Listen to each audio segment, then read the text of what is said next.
தமிழகத்தின் தலை சிறந்த ஆசிரியர் வணக்கம். இந்த வீடியோ பதிவு காட்டுறது உங்கள் வீடியோக்கு லைக் போட்டு வந்து ஷேர் பண்ணுங்கள். முக்கியமாக கம்ப்யூட்டர் சயின்ஸ் டீச்சருக்கு இந்த வீடியோ அனுப்புங்க. கம்ப்யூட்டர் சயின்ஸ் டீச்சர்ஸ் குரூப் வந்து அந்த வீடியோவை அங்கேயும் அனுப்பிச்சி விடுங்க. உங்களை சுற்றி இருக்கிற கம்ப்யூட்டர் சயின்ஸ் டீச்சர்ஸ் மட்டும் இல்லாமல் வேறு யாருக்கெல்லாம் இந்த வீடியோ அனுப்பலான்னு பார்த்தீங்கன்னா இந்த சப்ஜெக்ட்டில் இருக்கிறவங்களுக்குலாம் அனுப்புங்க. Maths, physics, chemistry, botany, zoology, economics, geography, history, commerce, Tamil, English and computer science. இந்த கம்ப்யூட்டர் சயின்ஸ் பாடத்தை வந்து புதுசாக இப்போ தான் சேர்த்துருக்காங்க. அதனால் இது வந்து ஒரு கிரேட் ஆப்பர்ச்சுனிட்டி சொல்லலாம். டிஓ எக்ஸாமில் கம்ப்யூட்டர் சயின்ஸ் டீச்சரை ஆட் பண்ணிக்கிறது. கம்ப்யூட்டர் சயின்ஸ் டீச்சர்ஸ் நிறைய பேர் அன்எம்ப்ளாய்டாக இருக்காங்க. அவங்களுக்கு வேலை வாய்ப்புகள் அரசு பணிகள் அதிகமாக இல்லாத ஒரு காரணத்தினால இந்த அரசாணையில் பல்வேறு கம்ப்யூட்டர் சயின்ஸ் பிரிவுகள் நிறைய வேலை வாய்ப்புகள் ஆட் பண்ணியிருக்காங்க. கம்ப்யூட்டர் சயின்ஸ் சப்ஜெக்டை வந்து ஒரு குவாலிஃபிகேஷனாக நிறைய வேலை வாய்ப்புகள் அடிஷன் பண்ணியிருக்காங்க. இந்த அரசாணை சிறப்பே அதுவாக தான் இருக்குது. இன்னும் நிறைய சிறப்புகளுக்கு அது என்னென்னு பார்க்கலாம். இப்போ டிஓ எக்ஸாம் வரதுக்கான காரணம் என்ன அப்படின்னு பார்த்தீங்கன்னா 11 மாவட்ட கல்வி அலுவலர்கள் பணியிடங்களுக்கு கூடுதல் பொறுப்பாளர்கள் நியமிச்சிருக்காங்க. அது எந்த மாவட்டம் பார்க்கலாம். ஏன் அப்படின்னா 31/5/2026 அன்னைக்கு 11 பேர் ஓய்வு பெற்றிருக்காங்க. தஞ்சாவூர் மாவட்டம், நாகப்பட்டினம் மாவட்டம், மதுரை மாவட்டம், தூத்துக்குடி மாவட்டம், திருவண்ணாமலை, சேலம், புதுக்கோட்டை அண்டு சேலம், ராணிப்பேட்டை, சேலம், விருதுநகர். இந்த 11 இடங்கள் மொத்தமாக 11 பணியிடங்கள் வந்து காலியாக இருக்கனால இது கண்டிப்பாக நிரந்தர பணியிடம் நிரப்பணும் அப்படின்ற ஒரு விஷயம் பள்ளிக்கல்வித்துறைக்கு ஏற்பட்டிருக்கும். இந்த ரெக்ரூட்மெண்ட் நமக்கு கூடிய விரைவில் வரப்போகுது. இது ஏற்கனவே எப்போ நடந்தது அப்படின்னு பார்த்தீங்கன்னா 2022 நடந்திருக்கு. 2022 நடக்கும்போது இந்த DO exam group 1C service இதில் என்ன ஏஜ் குவாலிஃபிகேஷன், இந்த கம்ப்யூட்டர் சயின்ஸ் டீச்சரை ஏன் ஆட் பண்ணாங்க, இதெல்லாம் பார்க்கறதுக்கு முன்னாடி முக்கியமான ஒரு பதிவு பார்க்கலாம். இது ஒரு ஆயிஷாவின் அட்வர்டைஸ்மெண்ட். இது ஆயிஷா அட்வர்டைஸ்மெண்ட் எதுக்கு கொடுக்குறோம் அப்படின்னு பார்த்தீங்கன்னா உங்களுக்கு நிறைய டவுட்ஸ் இருக்கும். எஸ்ஜிடி, பிடி, பிஆர்டி அண்ட் பிஜிடி அப்படி ரிசர்வ்ட் லிஸ்ட் பற்றி நிறைய டவுட்ஸ் இருக்கும். below 45% in UG degree and below 50% UG degree உங்கள் ஈக்குவலன்ஸ் ஜிஓ உங்களுடைய யூஜி பாடத்துக்கோ பிஜி பாடத்துக்கோ உங்களுக்கு ஈக்குவலன்ஸ் ஜிஓ இருக்கா இல்லையான்னு தெரியாது. உங்களுக்கு தெரியலனா என்கிட்ட கேளுங்க. இது வந்து ஒரு பெய்டு சர்வீஸ். இது 108 ரூபா நீங்கள் பே பண்ணிவிட்டு என்னோடய அகாடமி நம்பருக்கு நீங்கள் சென்ட் பண்ணிங்கன்னா உங்களுக்கு நான் டீட்டெயில்ஸ் கொடுக்குறேன். இது எப்படி அப்படின்னு பார்த்தா ஸ்க்ரீனில் பார்க்குற இந்த நம்பர் பார்த்துக்குங்க. இது நீங்கள் ஜிபே நம்பர். இது நீங்கள் எதில் என்னை காண்டாக்ட் பண்ணுன்றது டீட்டெயில்ஸ் கொடுத்துருப்பேன். ஜிபே நம்பர் பார்த்தீங்கன்னா 9840648109. இந்த ஜிபே நம்பருக்கு நீங்கள் ஒரு 108 ரூபா பே பண்ணிவிட்டு அது கீழே ஒரு நம்பருக்கு பாருங்கள் 8778136181. இந்த நம்பருக்கு நீங்கள் பே பண்ண ஸ்க்ரீன்ஷாட் அனுப்பிட்டு உங்களுக்கு என்ன டவுட்ஸ் இருக்குன்றது ஒரு டெக்ஸ்ட் மெசேஜாவோ ஒரு ஆடியோ மெசேஜாவோ இல்லை மல்டிபிள் ஆடியோ மெசேஜாவோ எனக்கு அனுப்புங்க. உங்களோட டவுட்ஸ் எல்லாமே ஒரு டெக்ஸ்ட் மெசேஜாக எழுதுங்க, இல்லை ஆடியோ மெசேஜ் போடுங்க, இல்லை டைப் பண்ணி போட்டுட்டு இல்லை எழுதி கூட நீங்கள் ஃபோட்டோ எடுத்து அனுப்புங்க. நானே உங்களுக்கு கால் பண்ணுவேன். நானே உங்களுக்கு கால் பண்ணி சொல்கிறேன். நானே உங்களுக்கு ரிப்ளை கொடுக்குறேன். நீங்கள் கால் பண்ணால் எடுக்க மாட்டேன், நிறைய ஒர்க் இருக்கனால நீங்கள் எனக்கு audio message and text message போட்டிங்கன்னா கண்டிப்பாக நான் உங்களை ரீச் பண்ணிடுவேன். இதை தவிர்த்து வேறு என்ன சர்வீஸ் இருக்குது அப்படின்னு பார்த்தீங்கன்னா நம்ம ஈக்குவலன்ட் குவாலிஃபிகேஷன் ரிலேட்டடாக யூஜி, பிஜி, பிஎட் தாண்டி இம்பார்ட்டன்ட் ஜிஓ இப்போ நான் உங்ககிட்ட சொல்லி கொடுத்துருக்குது தான் பார்த்தீங்கன்னா இதெல்லாம் முக்கியமான அரசாணைகள். இது எல்லாமே முக்கியமான அரசாணை புதுசாக வந்திருக்கு.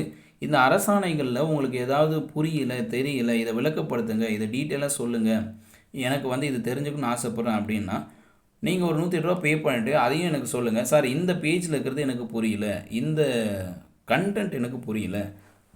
அப்போது உங்களுக்கு எது வந்து கஷ்டமாக இருக்கோ, புரியாத மாதிரி இருக்கோ, தெரியாத மாதிரி இருக்கிறதோ அதை என்கிட்ட கேட்டிங்கன்னா உங்களுக்கு கிளியராக டீட்டெயிலாக எக்ஸ்பிளைன் பண்ணுறேன். அதுக்காக தான் இந்த பெய்டு சர்வீஸு.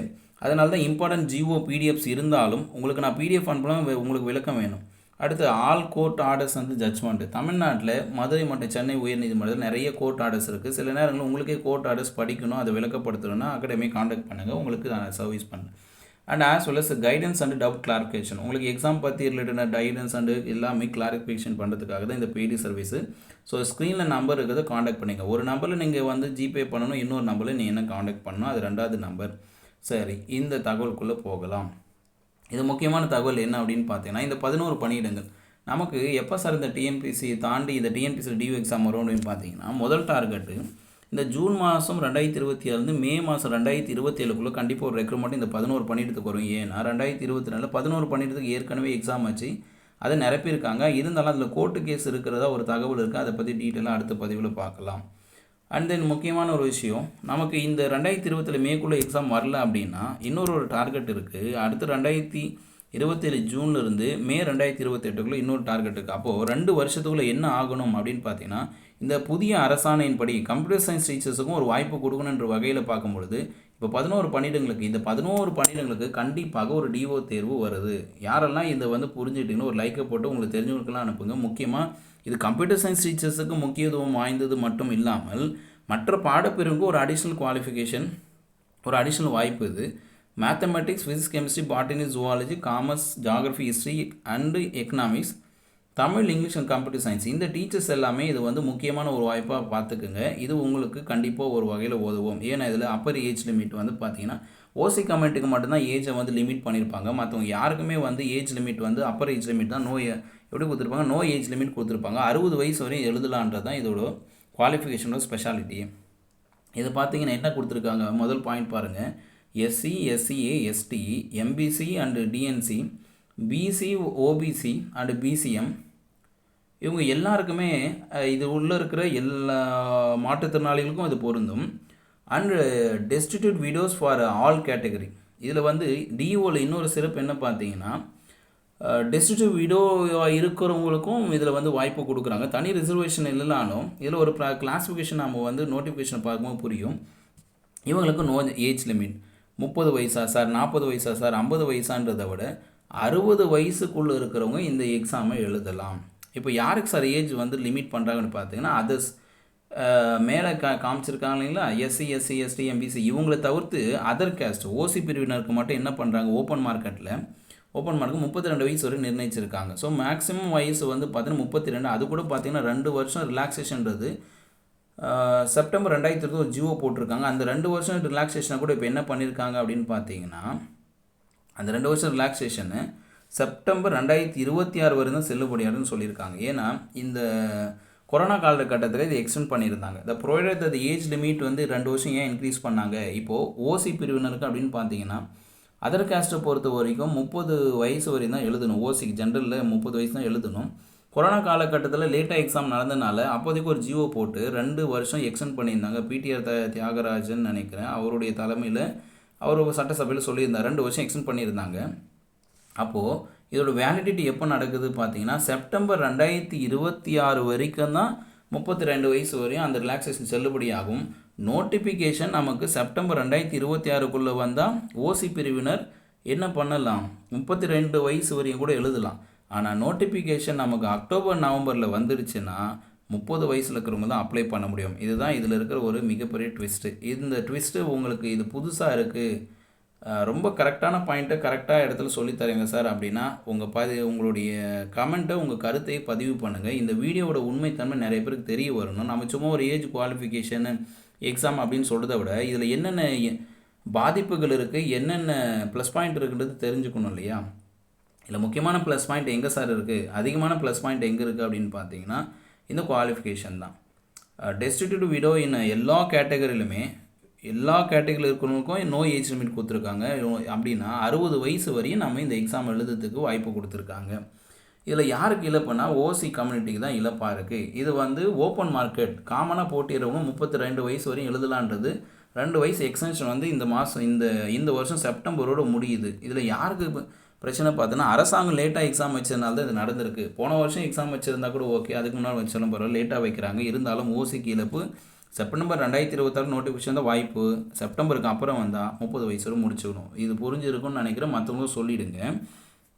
அடுத்த விஷயம் இங்கே வேறு என்ன முக்கியமான பதிவு பார்க்குறோம் அப்படின்னு பார்த்தீங்கன்னா, இவ்வளோ தாங்க பேசிக் டீட்டெயில்ஸ். இதில் நிறைய பேருக்கு வாய்ப்பு அப்படின்றத விட இந்த பாடப்பிரிவை சார்ந்தவங்களுக்கு கண்டிப்பாக இது தெரியணும். ஏன்னா 2022க்கு பிறகு கிட்டத்தட்ட இப்போ நமக்கு 4 வருஷம் ஆக போகுது. 4 வருஷம் கழித்து ஒரு டிஓ எக்ஸாம் வருதுன்னா அந்த டிஓ எக்ஸாம் யாரெல்லாம் எலிஜிபிள்னு தெரிஞ்சுக்கணும். முன்னாடியே அந்த சிலபஸ் எடுத்து படிக்க ஆரம்பிச்சிட்டாங்க, ப்ராக்டிஸ் பண்ண ஆரம்பிச்சிட்டாங்கன்னா வரப்போகிற வேகன்சி எப்படி இருக்கும் அப்படின்னு பார்த்தீங்கன்னா, அதற்கு ஒரு அரசாணையில் ஒரு விதிமுறை இருக்குது. ஓவரால் வேகன்சியில் டைரக்ட் ரெக்ரூட்மெண்ட்டுக்கு என்ன பண்ணியிருக்காங்கன்னா 25% டைரக்ட் ரெக்ரூட்மெண்ட் எடுத்துகிட்டு வருவாங்க. District education officer, assistant director பொறுத்த வரையும் 3 விதமான அப்பாயின்மெண்ட்ஸ் இருக்குது. ஒன்று டைரக்ட் ரெக்ரூட்மெண்ட். டைரக்ட் ரெக்ரூட்மெண்ட்டுக்கு 25% வேகன்சி அலோவ் பண்ணுறாங்க. 40% வந்து high school headmaster to DO allow பண்ணுறாங்க. ஹையூ ஸ்கூல் ஹெட்மாஸ்டர் ஆகலாம், ஹெட்மிஸ்டர் ஆகலாம், தலைமை ஆசிரியராக இருக்கலாம், தலைமை ஆசிரியர் ஆகலாம். ஆண்பால் பெண்பால் 2 பேருக்கும் கொடுக்குறாங்க. அடுத்து ஹையர் செகண்டரி ஸ்கூல் அதில் இருக்கிற ஹெட்மாஸ்டர் ஹெட்மிஸ்டருக்கு ப்ரொமோஷன் கொடுக்குறாங்க. அது பார்த்தீங்கன்னா 35%. இங்கே கிளாஸிஃபிகேஷன் ஈஸியாக புரிஞ்சுக்கலாம். ஹையூ ஸ்கூல் ஹெட்மாஸ்டராக இருக்கிறவங்க டிஓ ஆகணும்னா ஓவரால் பணியிடங்களில் ஒட்டுமொத்த பணியிடங்களில் 40% ஹையூ ஸ்கூல் ஹெட்மாஸ்டருக்கு கொடுக்குறாங்க. ஹையர் செகண்டரி ஸ்கூல் ஹெட்மாஸ்டருக்கு 35% கொடுக்குறாங்க. டைரக்ட் ரெக்ரூட்மெண்ட்டுக்கு ஸ்டாண்டர்டாக 25% எடுத்துகிட்டு வராங்க.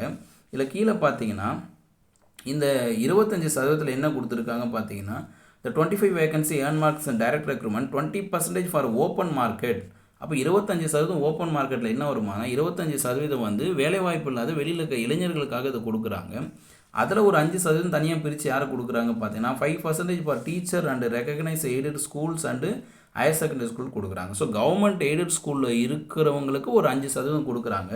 அதை நாம் இந்த இடத்துல தெளிவாக பார்க்கலாம். கடந்த நோட்டிஃபிகேஷனும் இப்போ ஏற்பட்ட காலி பணியிடமும் தெளிவாக ஒரே மாதிரி இருக்கிறதுனால 11 பணியிடங்கள் காலி பணியிடங்களாக இருக்குது. அப்போ எப்படி சார் ரிசர்வேஷன் பிரியுன்றது நமக்கு எக்ஸாம்பிள் இங்கே இருக்குது. இதே வேகன்சி ரிஃப்ளெக்ட் ஆகுமானா இதோட அதிர்ஷ்டமான வேகன்சி தான் வரும்ன்றது தான் தெரியுது. மற்ற மாவட்டங்கள்லேயும் நிறைய டிஓ காலி பணியிடங்கள் இருக்குது. அது நம்ம கொஞ்ச நேரத்தில் பார்க்கலாம். இங்கே பாருங்கள் 11 வேகன்சி நமக்கு இப்போ 11 வேகன்சி ஏற்பட்டிருக்குன்னா ஓப்பன் மார்க்கெட் எப்படி வருது பாருங்கள். 9 வேகன்சி வந்து ஓப்பன் மார்க்கெட் வெளியில் வரும். 2 வேகன்சி மட்டும் யாருக்கு கொடுக்குறாங்கன்னா கவர்மெண்ட் எய்டட் ஸ்கூலில் ஒர்க் பண்ணவங்களுக்கு கொடுக்குறாங்க. இந்த 2 வேகன்சிக்குள்ளே வெளியில் இருக்கவும் போட்டி போட முடியாது. அப்போ இது ஒரு கிரேட் ஆப்பர்ச்சுனிட்டி ஃபார் இந்த சப்ஜெக்ட் டீச்சர்ஸுக்கு. எந்த சப்ஜெக்ட் டீச்சர்ஸுக்கு? Maths, physics, chemistry, botany, zoology, economics, geography, history, commerce, Tamil, English and computer science. So computer science டீச்சர்ஸுக்கு ஒரு வாய்ப்பு உருவாக்கி கொடுத்துருக்கும் பொழுது இந்த கம்ப்யூட்டர் சயின்ஸ் டீச்சர்ஸு முக்கியமாக இந்த ரிசர்வேஷனை பார்த்துக்குங்க. இந்த ரிசர்வேஷனில் இருக்கிறவங்கெல்லாம் படிக்க ஆரம்பிச்சிடுங்க. இதே ரிசர்வேஷன் வருமா சார்னா வராது. ஒரு டர்ன் ரொட்டேஷனுக்கும் இருந்தாலும் எல்லாருக்கும் ஒரு வாய்ப்பு இருக்கும். 10% அப்படின்னு 25% வரும்போது 20%ன்றது நமக்கு டைரக்ட் ரெக்ரூட்மெண்ட்டில் எடுத்துகிட்டு வராங்க. அப்போ 5%ல் 2 போஸ்ட்டு போட்டால் கூட 20% வெவ்வேறு சப்ஜெக்டில் பார்க்கும்போது பிசிக்கு பாருங்கள். பிசிக்கு 2 வேகன்சி, பிசி மென் அண்ட் உமனுக்கு ஒரு வேகன்சி கொடுத்துருக்காங்க. பிசி அண்ட் எம்பிசிக்கு ஒரு வேகன்சி, திரும்ப ஒரு எம்பிசி விமனுக்கு ஒரு வேகன்சி வருது. எம்பிசிலே வந்து லோக்கோமோட்டர் டிசபிலிட்டி அவங்களுக்கு ஒரு வேகன்சி வருது. அடுத்து எஸ்சியில் டோட்டலாக ஜென்ரல் ஒரு வேகன்சி வருது. ஜென்ரல்லையும் ஜென்ரல் டர்னில் விமனுக்கு ஒன்று ஜென்ரலுக்கு ஒன்று எடுத்துகிட்டு வராங்க. பிஎஸ்டியும் இதில் வந்து அலோவ் பண்ணியிருக்காங்க. அப்போது யாரெல்லாம் டிஓ எக்ஸாமுக்கு நான் தயாராகிட்டு இருக்கேன், டிஓ எக்ஸாமு தான் என்னுடைய எய்மே டிஓ எக்ஸாமா அப்படின்னு நினைக்கிறவங்க இந்த எக்ஸாமுக்கு நீங்கள் இப்போ இந்த ப்ரிப்ரேஷன் ஸ்டார்ட் பண்ணிவிடுங்க. காரணம் உங்களுக்கான வேகன்சி 31/5/2026 அன்றைக்கி உருவாயிடுச்சு. அப்போது இந்த 31/5/2026 உருவான வேகன்சிக்கு குவாலிஃபிகேஷனில் உங்களுக்கு போட்டியாக ஒரு நபர்களை ஆட் பண்ணுறாங்க. கம்ப்யூட்டர் சயின்ஸ் டீச்சர்ஸை ஆட் பண்ணியிருக்கும் பொழுது ஒரு பலமான போட்டியாக தான் இருக்க போது வருகின்ற போட்டித் தேர்வு. இந்த அரசனை பற்றி விரிவான தகவல் வேணும், தெளிவான தகவல் வேணும்னா நான் ஏற்கனவே அட்வர்டைஸ்மெண்ட் கொடுத்த மாதிரி இந்த பெய்டு சர்வீஸ் 108 ரூபா பே பண்ணிவிட்டு அகாடமி நம்பரை காண்டாக்ட் பண்ணுங்கள். உங்களுக்கு டீட்டெயிலாக விளக்குறேன். உங்கள் வாய்ப்பு உங்கள் செயலில். இந்த கம்ப்யூட்டர் சயின்ஸ் டிபார்ட்மெண்ட் ரிலேட்டடாக இருக்கிறவங்க எல்லாருக்குமே இந்த வீடியோ அனுப்புங்க. இந்த வீடியோ பதிவு புதிய இன்ஃபர்மேஷன்ஸ் இருக்குது அப்படின்னா கமெண்ட்டில் பதிவு பண்ணுங்கள். சேனலை சப்ஸ்கிரைப் மாற்றவும் ஃபாலோ பண்ணுங்கள். இது ஆயிஷவன் யாதும் ஒரு யாவரும் கேளீர்.